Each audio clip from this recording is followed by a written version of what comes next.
This is the Page Publishing Book Club. Good evening. I'm your host, Alice Stockton Rossini, along with my engineer, Rob Barretts.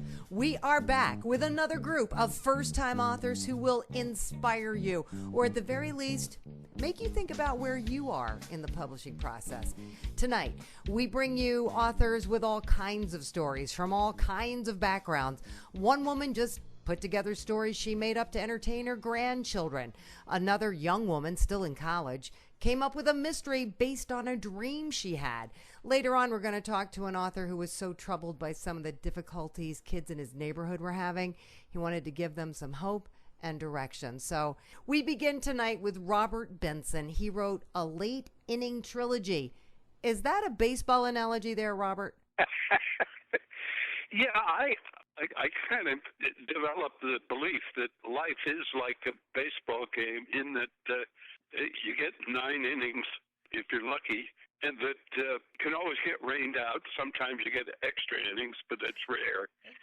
So late inning trilogy simply means that I'm in my 80s, so I'm in the late innings of the game, 7th, 8th, and 9th of the late innings. And the trilogy is that the book is in 3 parts. The first part is called A Bunch of Us from Brooklyn, and I was born in Brooklyn and grew up there in my early childhood.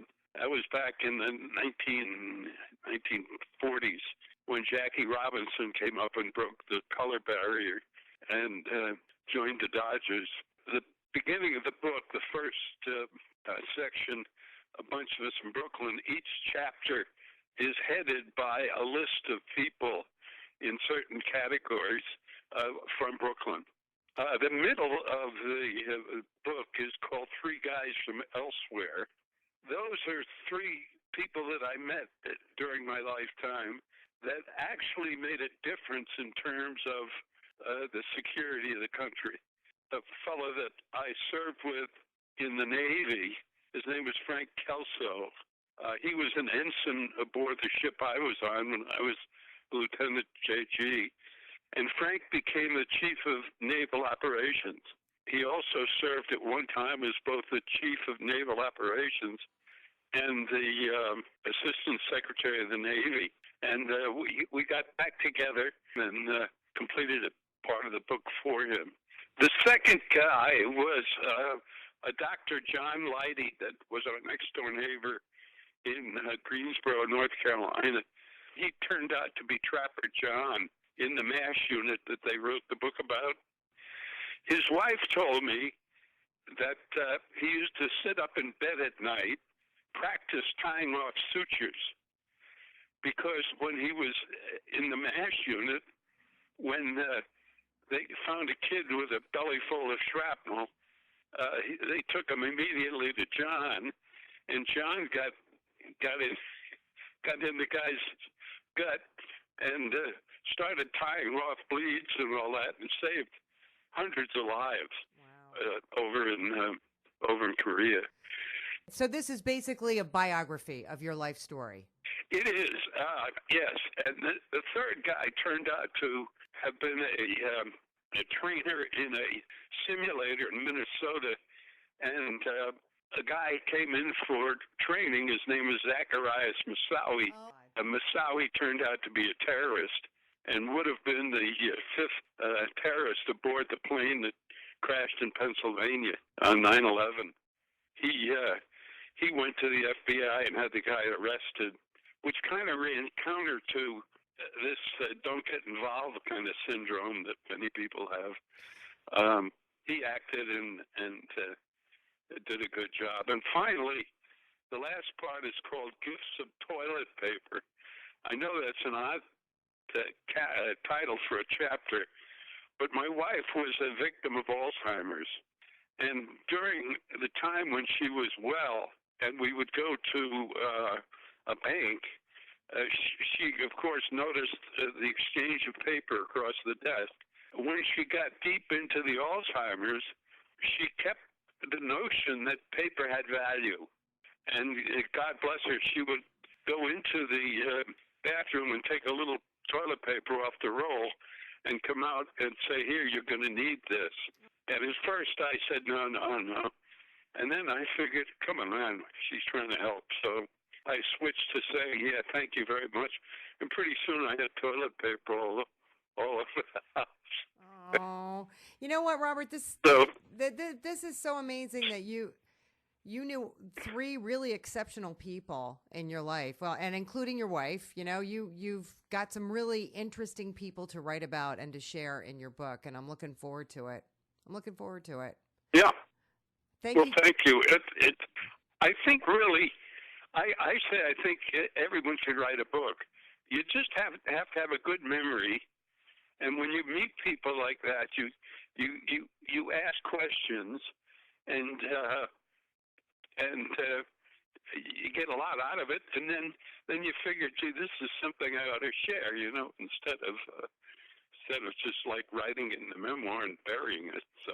Well, you haven't buried anything, Robert. You've written it all down, and now it's out there. You know what? If he isn't proof, you better be nice to the kids you grow up with, because you never know where they might wind up. I don't know who is. Our next author, Patricia Roberts, wrote a children's book based on stories she told her grandchildren. It's called Manorville Stories, and it is a collection of six stories that are suitable for reading to little ones from, say, age 3 to 6, and then it's also suitable for beginning readers.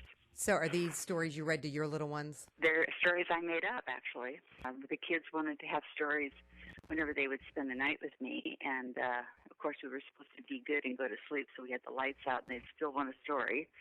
So I'd make it up, and after a while they said, Nana, you have to write these down. So I did. Most of them were based on little things that we had done. The first one, which is called The Little Bat in His Cave. We live in Arizona, and so we had gone to visit Kartchner Caverns, and that was discovered because some guys that were looking for a cavern or for caves found a bunch of bats flying out of a little hole. And when they went in to explore, they found it's an enormous cave, huge thing. And one half of it was actually where the bats would mate and have their babies. And there's 6 stories in this series? Yes, there is. Is there a lesson in each story? There is. In the first story, the bat with the cave, he is brought up in a cave which is very dark, and of course bats don't need to see because they have radar.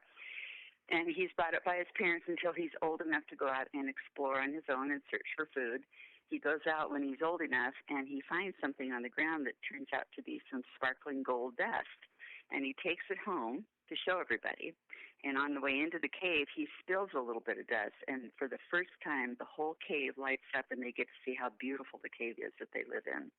And it's all the colors, all the formations, and so it's the first time they've ever seen it. So the next night he decides to go out and see if he can find some more of this dust, and he runs across a little squirrel who's crying right where he found the dust. He goes down, and the squirrel is crying because he lost this magic dust, and he needed it to take it home to help his grandmother who is sick, and this is magic dust. So the little bat figures out that he has that dust, and he says, I'll tell you what, it's home in my cave. If I bring it back tomorrow, then my family can see the cave one more time tonight, and then I'll bring it back to you tomorrow. Deal. So the little squirrel's happy about that. He brings it back the next day, and the little squirrel is so happy. So he promises that every year he will bring a little bit of that dust to the same place so the little bat can go back and show his family the beautiful house. Very nice. You're hoping other little kids will read this? Are you reading it to little kids? Yeah, I've read in second grade classes at the schools down here in Arizona, and I'm hoping to have readings, as we go along, maybe at Barnes & Noble. That's great. They sound like a lot of fun. They are. There's another one about a little trolley, and this one had to do with an amusement park I took my other grandson to. He loved the trolley ride. Well, the trolley only goes from one end of the park to the other. It's not exciting. So one night, all the other rides are making fun of the little trolley because he's not fast and he's not, dangerous, and he doesn't have a long line waiting for him. And anyway, the little boy comes back the next day in the little trolley, so sad, but he tells the conductor how much he loves the trolley because he's shiny and beautiful, and he does such a nice job of giving everybody a smooth ride. And it doesn't matter if he's fast or dangerous or exciting. He's just the best ride there is. That's so sweet, Patricia. It's kind of like life. It doesn't have to be fast or dangerous or exciting just as long as it's a good ride. Very nice.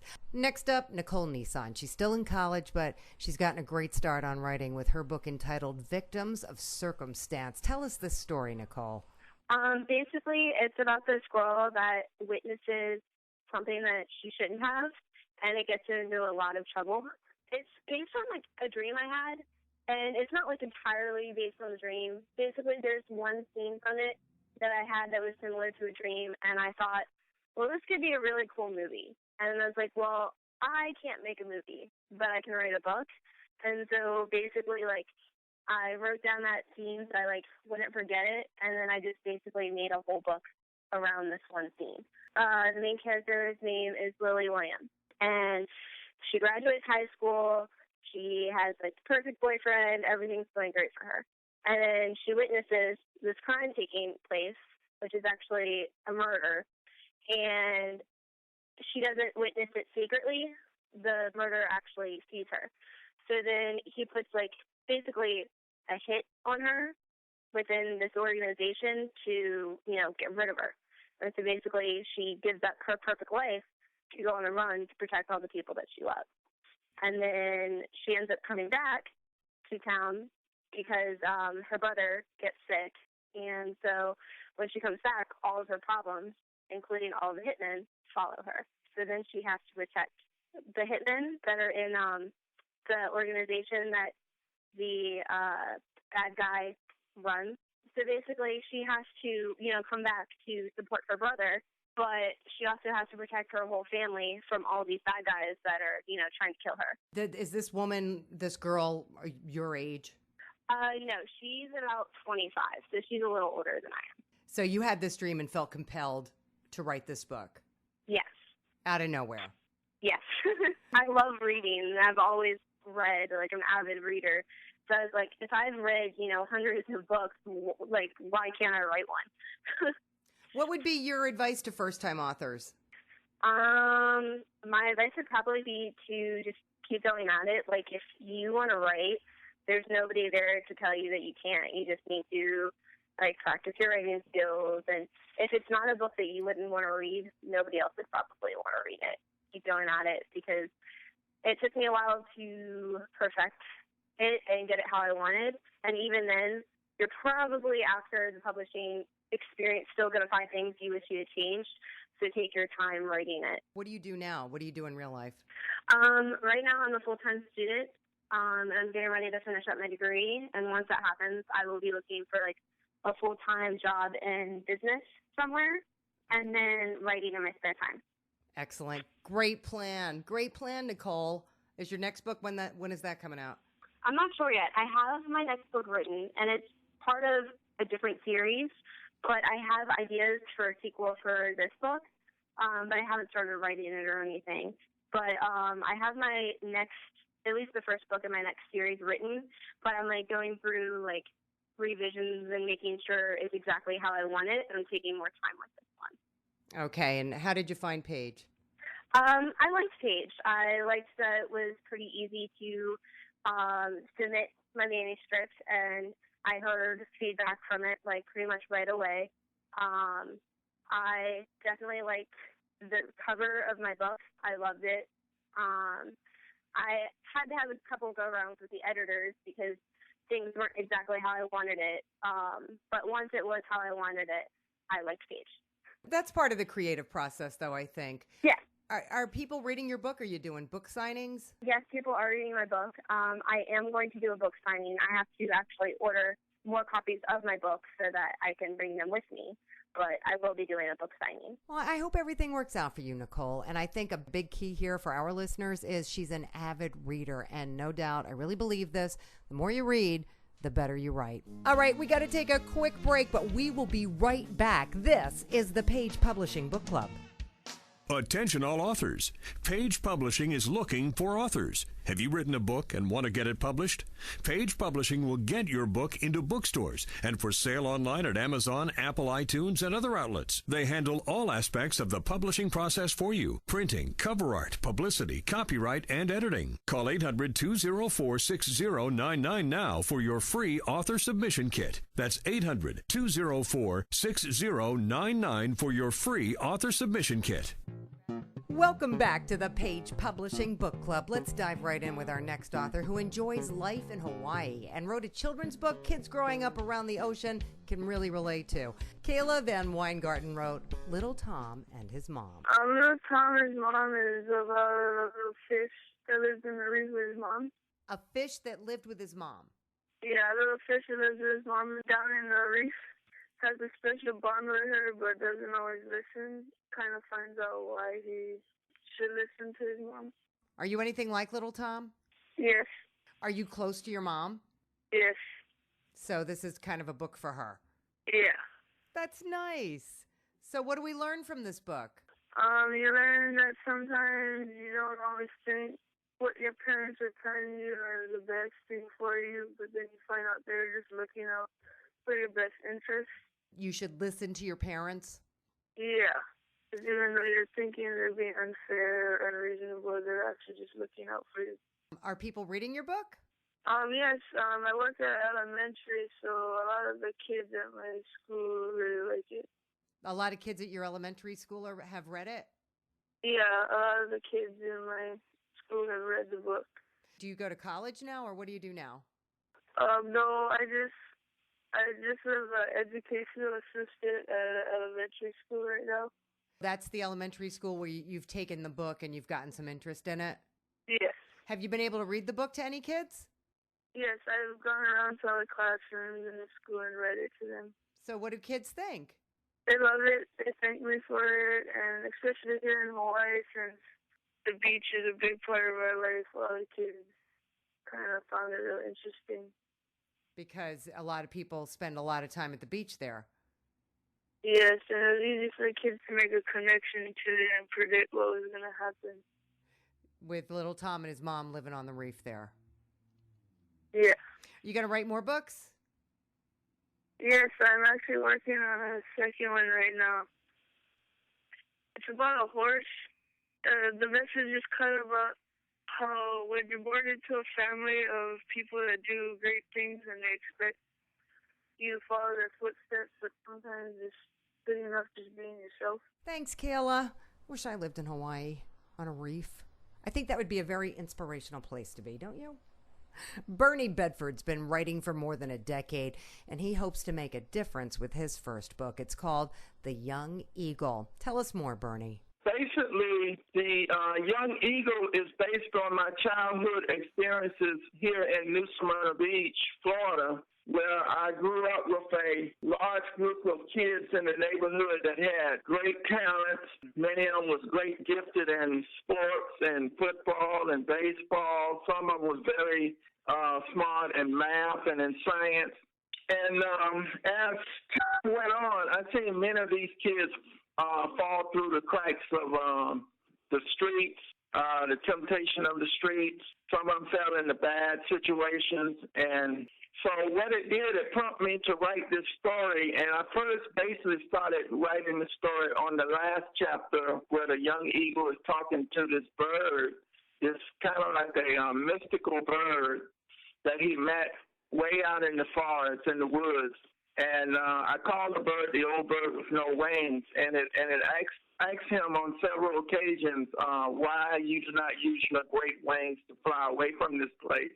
And his great wings is basically based on the great talents and gifts that many young kids have in life, that sometimes they fall by the wayside into bad situations. Many kids fell into various types of drugs, alcohol, and I've seen situations that really broke my heart. What did you do for a living, or what do you do for a living? Do you work with kids? I work for Volusia County School Board here in Florida, and I work with communication systems and computers.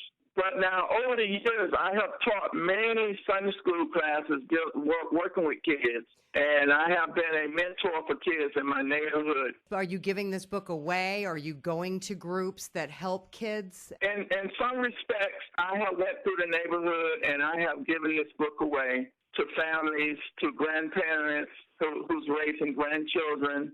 I have went to churches and talked with the leadership, and I have given it away there. I have had friends in different states that I have contacted who's in the educational field who has ordered this book online. And since I work with a local school board, I have been talking to teachers at many different schools, and we kind of like getting the word out. Plus, I have been on the internet. I have been on over 1,000 different page sites on the internet, and I have talked with people all over the United States on the internet, and I have talked with people in different countries. And so I have gotten feedback from people from different areas of the United States, and some of them just love the book. And, you know, they're passing it on to different children groups. So it's getting out. You know what, Bernie? You're getting some great feedback already, and hopefully you're going to help a few kids along the way. Nothing wrong with that. Dennis Durfee has a whole series ready to go, and it begins with Dark Star, Book 1 of the Orb of the Magi series. The Dark Star is about a young Grand Magi named Zandrina, and it's about her quest to discover really truly who she is and what she must do in life. She has just taken her test to become a member of the Grand Magi Order, which is the elite magic users in the land. And then she's suddenly thrown from her quiet life of books and studies, and she finds herself in the middle of wars, and she's hunted by the most powerful men in the world. But Zandrina is not helpless by any means, and she's not innocent either. She's a powerful mage in her own right, and she has a darkness inside her that's threatening to find its way out. I'm always fascinated by books like this because, you know, they're evidence of a immense imagination, but they've got to come from somewhere. Where did it come from? When I write, it's just a accumulation of everything in my life, you know, the things that I've gone through as well as all the things I've read. I've always been interested in fantasy and science fiction since I was a kid. Since I started reading things probably when I was in middle school, is when I really became interested in this kind of stuff.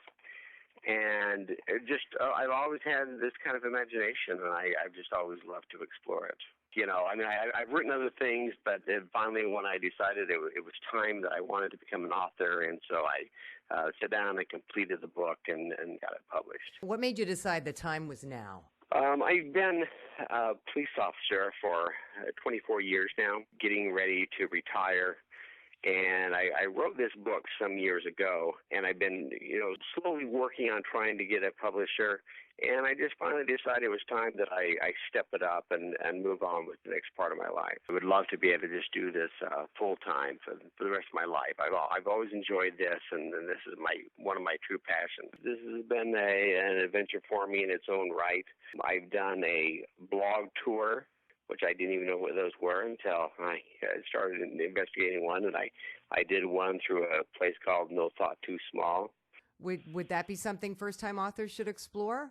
Yeah, it is. It's different companies. Like I say, No Thought Too Small is the one I went through, and it's just they have a bunch of readers, and they put a bunch of information about it on the book, and it's open there where different bloggers can submit articles on it and talk about it. And so it gets the word out there a little bit. Did people talk about it? Yeah, since then, the things that were on there, there's different websites. Head Tripping Books did an article on it. Let's see, the Book Bug reviewers did an article on it from that. And so, yeah, apparently some people are talking about it, so it's getting out there. And I'm grateful for the opportunity to talk to you and to get on the radio, and I would like to continue to do more of this if I could. Oh, well, I'm grateful for the opportunity to talk to you and all of our authors. And Dennis gives our listeners something else to check out along with all the other usual suspects, like making sure your local paper, library, and radio station know about what you're doing, some local book signings, and maybe now a blog tour. I think we have time for one more, right, Rob?